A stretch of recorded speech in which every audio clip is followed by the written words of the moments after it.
ولور رشوت دی، ولور لواطت دی، ولور زنا ده، دا لواطت ته لار هواروي، دا زنا ته لار هواروي، ولور فساد دی، ولور فتنه ده، ولور سل په سل کې رشوت دی. اخیستونکی ورکوونکی دواړه جهنمي دي، دوزخیان دي. جمال ترکیه دا په ولور باندې یوه خبره ولې نه کوي؟ خو دا د ایران مسافر، دا د دوبۍ مسافر، دا ټول در بدره سو، خاک په سره سو، دې ولې یوه خبره نه کوي؟ محبوب جانه خبره د رښتیا ده، واقعي زموږ د ټولنې دښمن، زموږ د ارمانونو دښمن، زموږ د ځوانانو دښمن، د ځوانې طبقې دښمن، د انسانیت دښمن دغه ولور دی. دا په سره کینو مجلس به وکړو. راځه ولاړو نه کوي. محبوب جانه دا مجلس به په ناستې درته وکړم. نن د ډېر زبردست سوال راچې وکړو. دغه ولور زموږ ټولنه تباه کړې ده، دې ولور ورورګلوي مړه کړې ده، دې ولور پلارګیلي ختمه کړې ده، دې ولور له وروره دلال جوړ کړی دی، دې ولور له پلاره دلال جوړ کړی. د ولور له وجې دا یو لالچ دی، دا یوه تمه ده، دا یوه هیله ده. الله دې زموږ له ټولنې ورک کړي. چې کله مور کونډه سي، بچی راولاړ سي، مور خرڅه کړي د ولور له وجې. محبوب جانه موږ په ولور خبره کوو. یو ولور ده، یو حق مهر ده. نبی کریم صلی الله علیه وسلم وایي، حدیث مبارک ده، هغه وایي که چا یوه لپه خرما راواخیستې، دغه نجلۍ چې دی یې غواړي، نکاح ورسره تړي، د دې په لاسو کې دې ورواچي، د دې په لپه کې دې ورواچي. یوه لپه خرما داسې راواخه لکه دا، داسې راواخه، د دې په لپه کې ورواچه په دواړو لاسو کې، که دا خرما د دې له لاسو ولوېدلې، دغه حق مهر ادا سو. دغه نجلۍ چې ده په نکاح کړې ده، دا ده ته حلاله سوله. یعنې یوه لپه خرما حق مهر ده، یوه لپه خرما چې ده حق مهر ده، یا 10 درهمه حق مهر ده. یوه لپه خرما خو چې ده په 300 کیلو ده. یوه کیلو خرما راواخه، د نجلۍ په لپه کې ورواچه، په لاسو کې ورواچه، که 2 خرماوې جنې ولوېدلې مځکې ته، دغه نجلۍ تا ته حلاله سو. حق مهر چې ده دا تحفه ده. حق مهر په 2 ساعته کې ګټل کېږي، دا یوه تحفه ده، ته نجلۍ ته ورکړي، هغه خوشحاله کړي. او ولور چې ده فتنه ده، فساد ده، رشوت ده. نو جمال ترکیه دغه ولور چې دونه فساده ده، مشران، دا سرداران، دا ملایان، دا یې ولې نه ختموي؟ ولور دی شی دی، ولور خو فتنه او فساد ده، سل په سل کې د موږ ټولنه یې تباه او برباد کړله. دا په دې نه ختموي. یو سړی 80 کلن سپینګری وي، 80 کلن سړی وي، 90 کلن سړی د 90 کلو وي، لیکن پیسه لري، دی په پیسو باندې نجلۍ غوښتی شوی. نو دا مشران څه دي، دا سپینګري څه دي، دا واکداران څه دي، دا د منصب خلک څه دي، دا د فیصلو او د جرګو خلک څه دي، هغه یې کستن نه ختموي.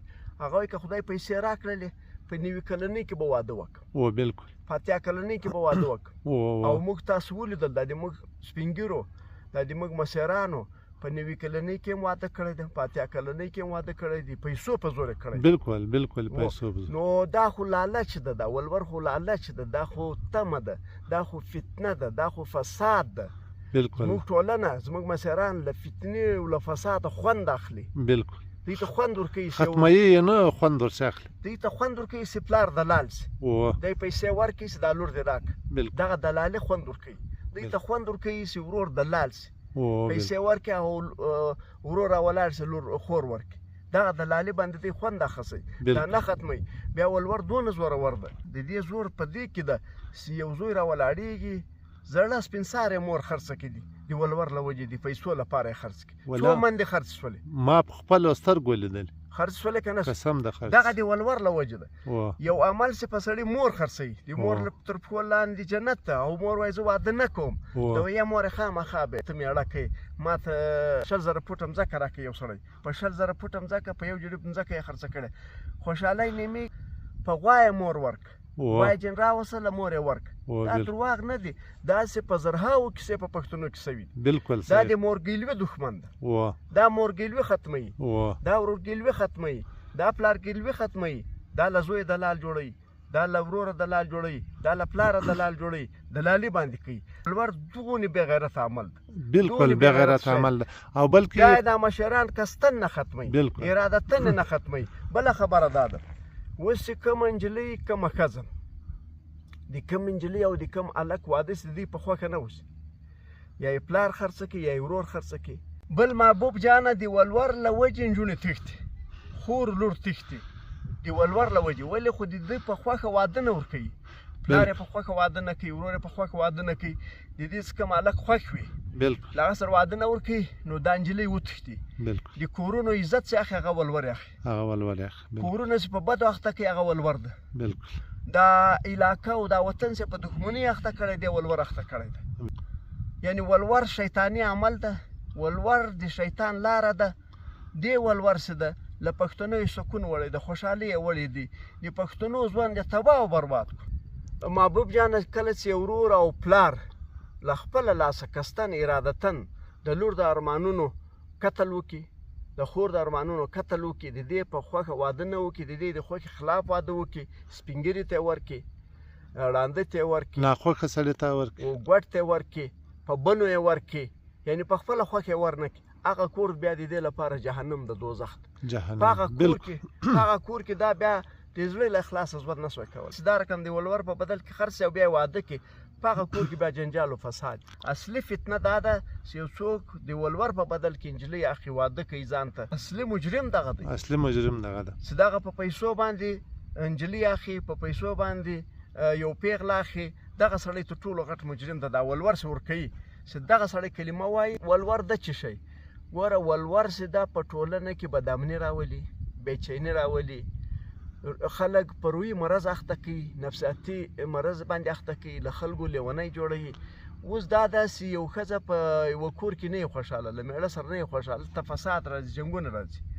اوس دغه خلک دا پوهان دا مشران داسې دا ولور نه ختموي. دا ګوره تعویض ته لار هواروي، چې په یو کور کې فساد وي، جنګ وي، جنجال وي، نو دغه کور به خامخا ځي ملا ته تعویض به کوي، بالکل کوټګر ته به ځي کتنه به کوي چې دا څه عمل ده، کوټګر ورته وایي دا کوډې سوي دي، دا جادو در باندې سوی ده. یعنې تا سترګې در پټې کړې ده.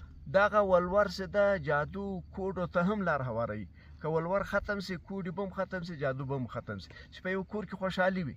یو الله کنجلي په خپله خوښه واده وکړي، یو پلار له لور سره لورګلوي وپالي، ورور له خور سره ورورګلوي وپالي، بیا خو دا ټولنه جنت شوله. جنت شوه. بالکل زوی چې مور کونډه مور نه کړي خرڅه، زوی چې کونډه مور نه کړي خرڅه او ویې ساتي، دا دنیا خو جنت شوله. بالکل نو بیا تعویض ته څه ضرورت ده، بیا ډاکټر ته څه ضرورت ده، له هغه بعده بیا ورور کوډو ته څه ضرورت ده، جادو ته څه ضرورت ده. دغه ولور کوډو ته هم لار هواروي، دغه ولور جادو ته هم لار هواروي. یعنې کې څه فسق فساد ده، څه ګناوي دي، د دغو ټول دا ولور جوړ کړی، ټول بنیادي وجه دغه ولور ده. که نن هم په ټولنه کې په پښتني ټولنه کې اعلان وشو چې ولور ختم ده، دا ټولنه به جنت سي. ورور به خور نه خرڅوي، ولې خو پیسې نشته. دغه ورور به راولاړېږي، د خور ملګری به وي چې له چا سره واده کوي، بالکل دا وایي له پلاني سره واده کوم، خور یې خوښه مې. پلار به وایي لور یې له چا سره واده کوي، له پلاني سره کوم، بالکل به خوښه ده، زه به ورسره مرکه درته وبې غواړم. که ولور ختم سي، د پلار ګیډوي به راژوندی سي، ورور ګیډوي به راژوندی سي، لیواطت به له ټولنې ختم سي، له کوچنیانو سره به جنسي تېری نه کېږي، کوچنیان به نه وژل کېږي، او بچه بازي به له دې ټولنې ختم سي.